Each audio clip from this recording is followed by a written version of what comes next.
Alexis Cossette-Trudel, on y a parlé ce printemps dans une première vague. On sait pas trop ce qu'on est rendu en ce moment, mais il y en a qui veulent créer une deuxième, c'est clair. Et depuis ce temps-là, pour Alexis, c'est passé bien des choses. Il est devenu comme, je dirais, à chaque fois que quelqu'un a quelque chose à dire, puis pointer quelqu'un, on dirait que c'est la personne qu'on vise. Et pourtant, pour les gens qui sont de ses followers, il y en a plus que de 100 000 sur sa chaîne YouTube. Ben on voit un gars assez organisé, très détaillé, beaucoup de choses, beaucoup de recherches. Et je pense que c'est ça qui dérange les médias traditionnels, c'est que, puis tu me l'as déjà dit, Jerry, il est dur à pogner. Il est dur à... Tout est clair, tout est... l'info qu'il nous donne, c'est de l'info recherchée. Là. Moi, j'ai quelqu'un qui me dit je dis, regarde, va prendre les points qu'il dit. Exactement. Puis arrive-moi avec ta contrepartie à toi. Arrive-moi avec tes réponses à toi. Je dis, c'est bien beau me dire telle affaire. Je veux que tu me prouves ce que tu m'avances. Alexis, comment tu vas, mon ami? Ça va bien. Bonjour, Jeff. Hey, comment tu trouves ça, ta nouvelle vie, là? T'es devenu une star malgré toi. T'es comme même vu par certains comme étant un genre de gourou, là. Ouais, je sais pas, ça m'affecte pas beaucoup. Je veux pas entrer là-dedans. Je fais juste diffuser de l'information. Ils ont utilisé l'accusation de gourou, là, mais nous autres, je veux dire, toutes nos propositions, toutes nos informations sont claires, sont présentées. Alors, on fait le travail que les journalistes ne font plus. C'est peut-être pour ça que les gens nous suivent. C'est pas un phénomène de gourou. Ça, on pourrait plutôt coller cette étiquette-là sur Arruda qui ne donne jamais ses chiffres et il faut le croire sur parole. C'est ça plutôt la définition d'un gourou. Les gens le croient aveuglément sans regarder les données statistiques. C'est un bon point, effectivement. Mais quand même, disons que les médias, et c'est leur spécialité, je peux te dire, je les connais depuis longtemps, ils ont une recette. Ils sont capables avec le narratif. Donc, ils répètent souvent les mêmes phrases creuses, très peu de viande alentour de l'os, mais ils vont répéter. Et là, au-delà de toi, je te dirais, de tous ceux qui posent des questions et qui veulent avoir, des réponses à des questions tout à fait légitimes, mais la minute que tu sembles vouloir poser des questions, la minute que tu demandes des explications sur une décision, eh ben les journalistes sont comme devenus les remparts du gouvernement. C'est ça qui est bizarre. Les médias sont comme devenus les protecteurs du gouvernement. Ces gens-là vont traiter ceux qui questionnent systématiquement de complotistes. Moi, je voyais des choses assez... Tu sais, quand je vois des complotistes, c'est des gens normalement assez flyés, mais de ce que je peux voir, des gens que toi-même tu as dû côtoyer lors des marches, etc., ce sont des gens qui posent des questions sur des décisions. Il n'y a rien de plus sain dans une société, me semble. Hein? C'était là-dessus que la démocratie était fondée auparavant. Mais moi, je veux juste rajouter quelque chose à ce que tu dis. Les médias ne se font pas juste les défenseurs du gouvernement. Ils vont beaucoup plus loin que ça. C'est-à-dire qu'ils mettent de la pression sur le gouvernement. Et on dirait que c'est eux qui drivent le narratif de la peur présentement et qui agitent la population. C'est comme si le gouvernement ne va pas assez loin, les médias critiquent le gouvernement. On dirait que ce sont les médias qui sont en pointe sur cette fabrication d'une pandémie artificielle. On dirait que le gouvernement, lui aussi, est en réaction face aux médias. Ils sont déchaînés. Oui. Ben, on dirait que il y a comme un menu proposé au gouvernement. On le voit entre autres pour une des dernières choses, c'est les médias veulent absolument que le gouvernement soit capable d'envoyer les polices dans les maisons privées. On le sent depuis à peu près 2-3 semaines. Énormément de pression. Et tu as raison. Les gouvernements sont maintenant sous pression de la part des journalistes, même que plusieurs pensent que ce sont les médias qui mènent la patente. C'est ça que je dis. C'est ce que je pense aussi. Cette crise-là nous montre ça, là. C'est ce que je pense aussi. Alors, qu'est-ce qu'ils ont à gagner avec ça? On le sait pas exactement. Une chose est sûre, c'est qu'ils sont en perte de vitesse. Tu sais, leur audimat descend. Il y a de plus en plus de mises à pied. Ce qui se passe sur les médias alternatifs, on a énormément de vues. Par exemple, nous, à Radio-Québec, on est capable, dans n'importe quel web journal, d'avoir à peu près, en tout cas, plus de vues, 2 fois plus de vues, mettons, que Drainville et Martineau combinés. Alors, c'est ça les fait. Ils ont été habitués à dicter le tempo politique pendant des décennies. Et là, il ne dicte plus le tempo politique. La population questionne les chiffres des médias, questionne le narratif médiatique, les chiffres gouvernementaux, etc. Et ça les enrage. Qu'est-ce que tu vois dans ce qui se passe en ce moment? C'est-à-dire un gouvernement qui est arrivé avec un code de couleur qui est assez, bon, on a eu quelques détails supplémentaires aujourd'hui, mais quand même assez général, où on laisse beaucoup de place à l'interprétation et on peut, avec ces couleurs-là, arriver avec n'importe quelle décision qui risque peut-être ultimement de nous amener vers un reconfinement sectoriel dans certains secteurs de soit les écoles, le sport ou encore même les commerces, etc. Où on est rendu? Parce qu'il n'y a pas d'hospitalisation, il n'y a pas de mort, le virus semble très faible. Où on est rendu à tes yeux, à toi, et pourquoi cette panique d'une genre de deuxième vague qu'on a commencé à parler au milieu de juillet, qu'on semble vouloir avoir absolument, mais il n'y a rien du data qui nous montre qu'on est dans une deuxième vague pourtant. Exactement. C'est une deuxième vague à tout prix. On dirait qu'il y a un agenda politique qui ne repose plus du tout sur des données de la santé publique. D'ailleurs, le système de couleurs là, ça fonctionne en fonction des cas. Je veux dire, opère en fonction des cas. Et les cas, comme tu viens de le dire, là, je veux dire, ce ne sont pas des personnes malades. Ce sont pour la plupart des personnes qui sont asymptomatiques. Il n'y a plus d'hospitalisation, il n'y a plus de décès. On remarque que là, le gouvernement nous fait peur avec une augmentation des cas. Mais vous savez pourquoi il y a une augmentation des cas? Depuis 3 fois plus de cas depuis 2 il y a plus semaines. De tests. C'est parce qu'on teste plus. Alors, le gouvernement est capable lui-même de provoquer une augmentation des cas. Vous comprenez?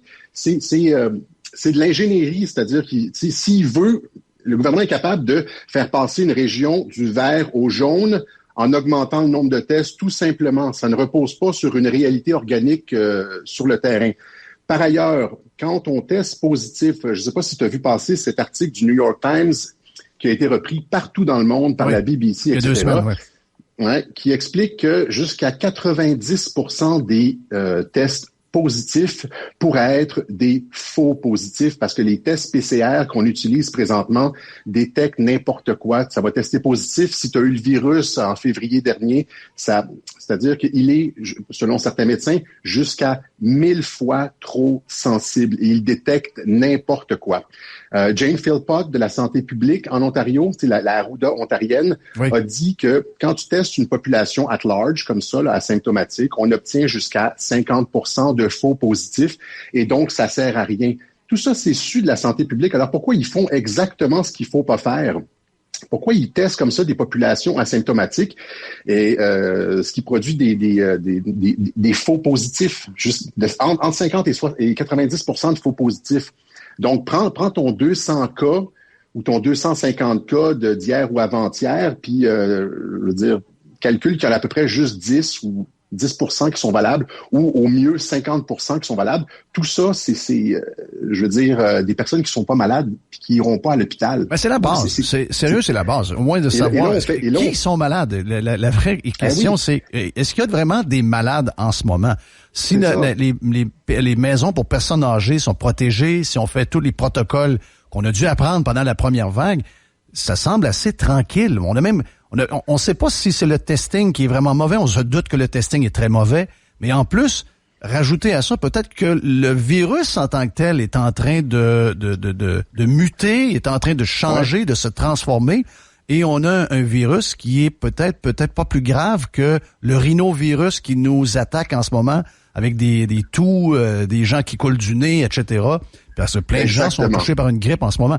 Donc, ça semble un virus qui est devenu très momoun. C'est très faible. Et Legault, ce matin, ouvrait la porte à ça. Dans sa conférence de presse de ce matin, il disait « On ne sait pas comment ça se fait qu'il y a une augmentation des cas, mais qu'il n'y a pas d'hospitalisation et pas de décès. » Ben là, comment ça se fait qu'il ne sait pas que les cas, il y a une augmentation des cas à cause qu'on teste plus? Là, le premier ministre devrait le savoir. Mais il disait « Le virus est peut-être devenu moins virulent. » Voilà. Alors, le problème, c'est ça. Puis il disait en plus, comme lors de nos manifestations, il n'y a pas eu d'éclosion dans les manifestations. On se ramasse à 10, 15, 20, 30 000 personnes collées, serrées, pas de distanciation sociale, on se fait la bise, on prend des selfies, on serre des mains, des dizaines de milliers de mains, puis le virus ne circule pas. Alors, à quoi servent les mesures de la santé publique? Nous autres, les manifestations sont une preuve, là, que c'est un danger qui est surfait, que c'est un danger artificiel. Là, Legault, il disait aujourd'hui, les cas se propagent, le virus se propage dans les maisons. C'est-à-dire qu'il essaie de nous faire croire que le virus est sélectif. Quand on se fait la bise sur la rue, ça se propage pas, mais à la maison, ça se propage. Oui. Puis après ça, dans un deuxième souffle, il va nous proposer de nous reconfiner, c'est-à-dire de nous rentrer à la maison. Tu comprends? Oui, ben c'est ça. Ça se propage à la maison, puis il dit rentrer à la maison tout le monde. Oui. Alors qu'il devrait nous dire l'inverse. C'est ce qui est vrai, qu'on pogne maintenant le virus dans des événements à la maison. Il devrait nous demander d'aller au hockey. On pourrait peut-être aller voir un match avec 10 000 personnes dans un aréna. Il y aurait peut-être moins de danger. Exactement. Et quand, de toute façon, moi, je l'ai déjà expliqué 1000 fois, des virologues l'ont expliqué 1000 fois, quand le virus est faible comme il est maintenant, on se le passe et on se développe une immunité collective. C'est le fondement de l'immunité collective. C'est un principe de base en médecine que la santé publique au Québec semble avoir Alexis, oublié. explique-moi pourquoi ils ont parlé de ça au printemps pendant une semaine et du jour au lendemain, ce sujet-là a disparu et plus jamais ils ont reparlé d'immunité collective. Et pourtant, on a des textes à tous les jours dans tous les médias du monde sur le succès de la Suède, qui est assez clair, que maintenant les gens ne peuvent plus questionner. Il est clair le succès. Regardez entre autres les chiffres des derniers jours de la Suède. Pourquoi c'est arrivé ça pendant une semaine? On avait Arruda et le premier ministre qui en parlait, et après 4-5 jours, ça a été terminé, plus un mot sur la game. Fallait se recacher et fuir le virus. Ben, c'est simple, parce que si on a l'immunité collective, on n'a pas besoin du vaccin. Donc, c'est ton point? C'est ça. Je pense qu'il y a une game économique derrière ça? Si on a une immunité collective, on n'a plus besoin du vaccin. C'est-à-dire que la population est immunisée et on pourra pas, le vaccin devient donc superflu. Et là, on n'arrête pas de nous parler du vaccin qui s'en vient. Oui, mais quel est ton point sur le vaccin? C'est que tu penses qu'il y a un deal? Je sais qu'il y a un deal entre les compagnies de pharmaceutiques et les gouvernements. On a vu les milliards qui revolent de à peu près tous les pays du monde. Mais est-ce qu'il y a, toi, tu penses qu'il y a derrière ça quelque chose au niveau pharmaceutique / économique derrière ça? Je veux pas trop spéculer, mais il y a des centaines et des centaines et des centaines de milliards de dollars en jeu. Et si les populations du monde ont l'immunité collective, il y a des centaines et des centaines et des centaines de milliards qui vont se perdre. Alors que le virus, en toi et moi, si on regarde l'influenza, qui est un tueur terrible et qui fait des ravages, on a regardé les statistiques des hôpitaux lors des saisons d'influenza. Les hôpitaux débordent bien plus que là. Exactement. Et pourtant, on donne le vaccin aux personnes âgées, aux personnes à risque et au personnel du système de santé, et ça finit là, tandis que là, on a peut-être un plan de vacciner tout le monde, c'est ça que je comprends. At large, exactement. C'est ça. Puis je veux juste dire, là, tu me dis, en Suède, ça va bien, etc. C'est pas juste en Suède que ça va bien, puis qu'il n'y a pas de masque, puis qu'il n'y a pas de distanciation sociale, puis qu'il y a un retour en classe normale, etc. C'est sur à peu près la moitié de la planète. En Russie, c'est comme ça, en Pologne, en Moldavie, en Estonie, dans tous les pays de l'Est, en Chine, notamment, à Wuhan, je ne sais pas si tu as vu les images, Wuhan, la rentrée de classe, les parties de piscine, tout le monde collé. Wuhan. Sur des flamants rouges gonflés, là. Exactement. L'épicentre de la pandémie, eux autres, il n'y en a pas de deuxième vague.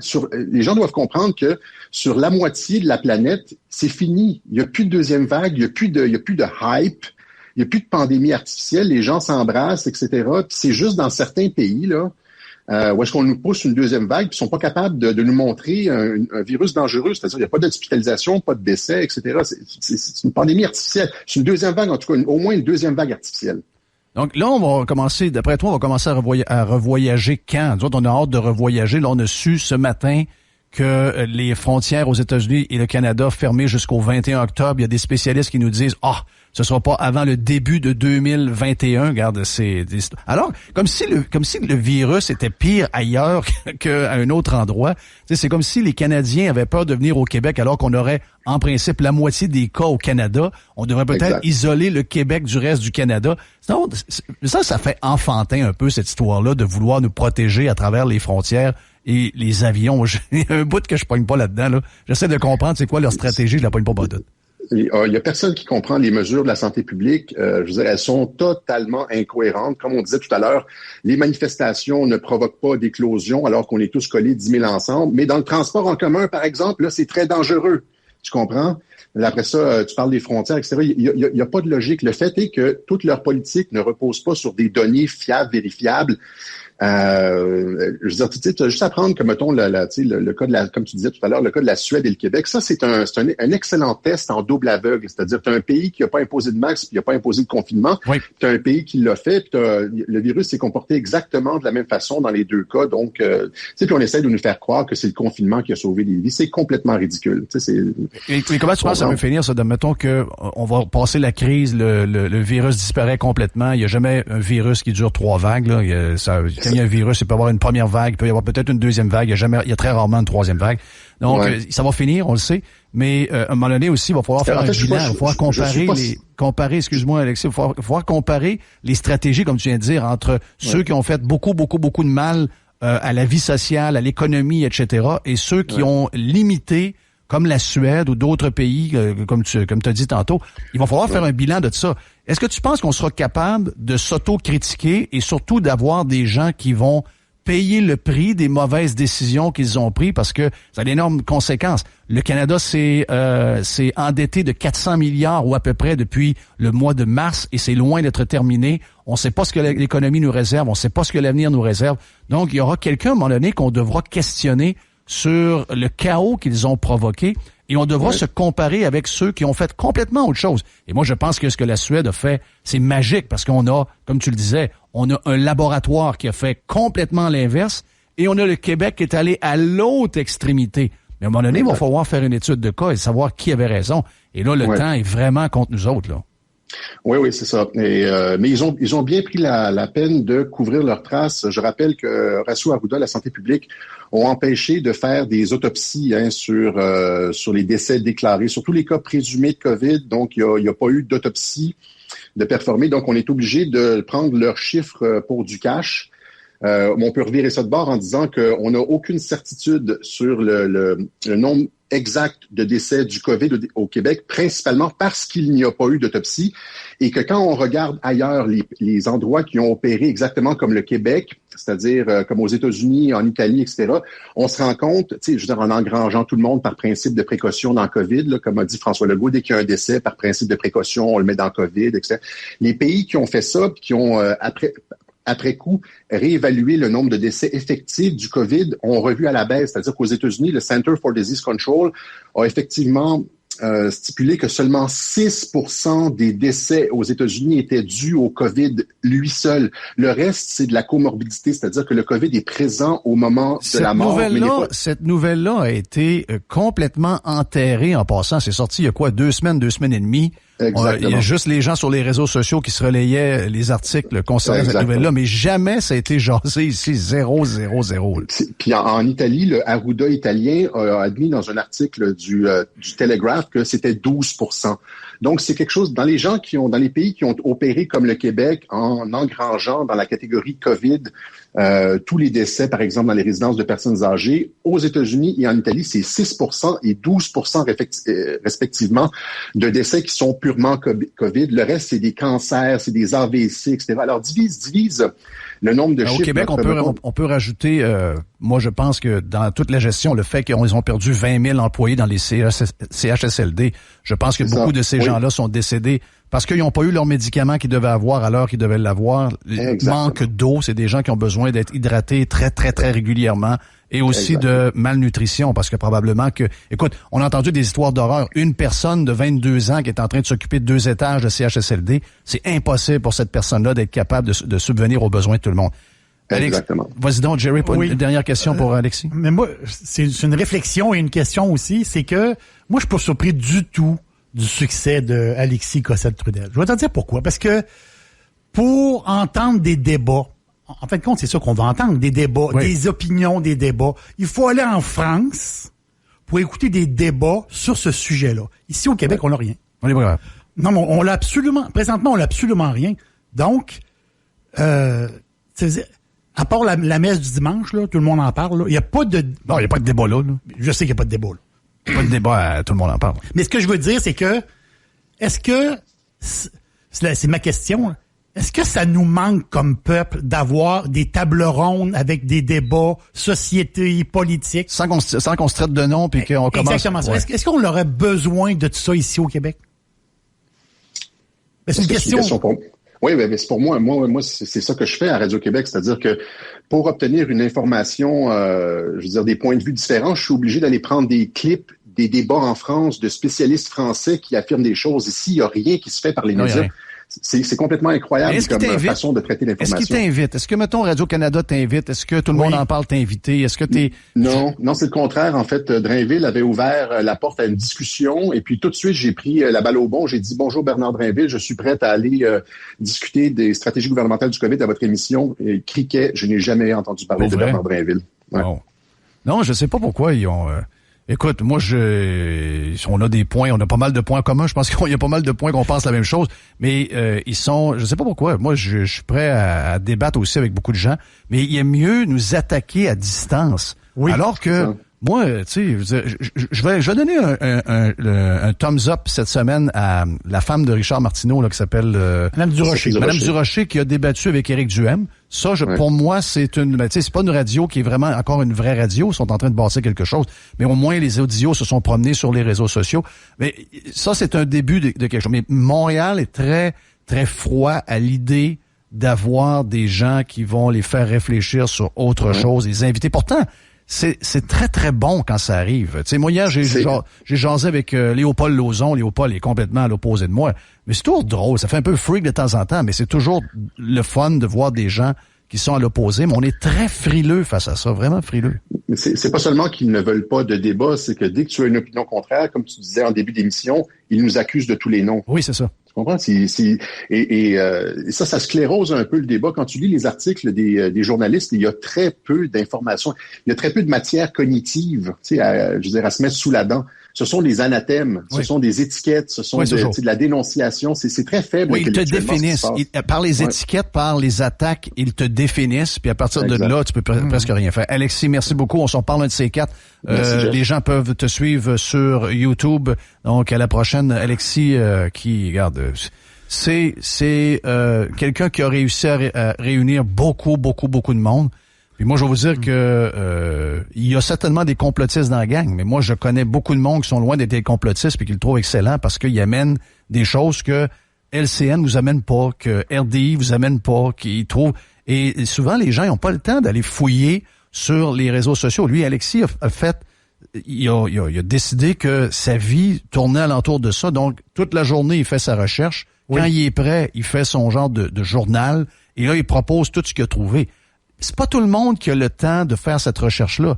Il y en a qui peuvent, il y en a qui ont, pour des raisons X, sont retraités, etc., mais c'est pas tout le monde. Donc, pour eux autres, c'est une source d'information. Ça veut pas dire qu'ils iront pas voir ce que RDI va dire. Ça veut pas dire qu'ils iront pas écouter Paul Larocque à LCN avec une gang de crinqués qui ont peur, mais ils veulent aller chercher d'autres affaires parce que ici, dans nos médias traditionnels, il y en a zéro. Donc, si vous avez du monde à accuser, c'est pas lui qu'il faut accuser. C'est le fait que nos médias sont devenus homogènes. On n'a pas de son, puis on sait de quoi ils parlent et on sait de quel côté ils sont. Hey, on va s'arrêter tout de suite. Mon nom est Jeff Fillion. On souhaite un bon mercredi. On va se faire une pause tout de suite. Vous êtes sur Radio X.